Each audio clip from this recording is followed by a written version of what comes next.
How to make another account on Roblox. This tutorial shows you how to create a second Roblox account on your Android device. First, open the Roblox app on your Android device. After that, tap on the More icon at the corner of the screen. From there, scroll down and tap on Log Out to sign out of your current account. At this point, you'll be taken back to the Roblox login screen.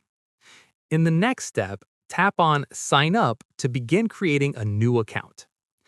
Following this, fill in the required details including your date of birth, username, and password. Once done, make sure to choose a username that is unique and not already taken. Roblox will let you know if it's available. From here, tap on Sign Up to submit your new Roblox account details.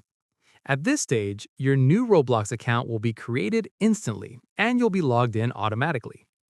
After this, if you want to switch back to your original account, simply log out and log back in using your previous username and password.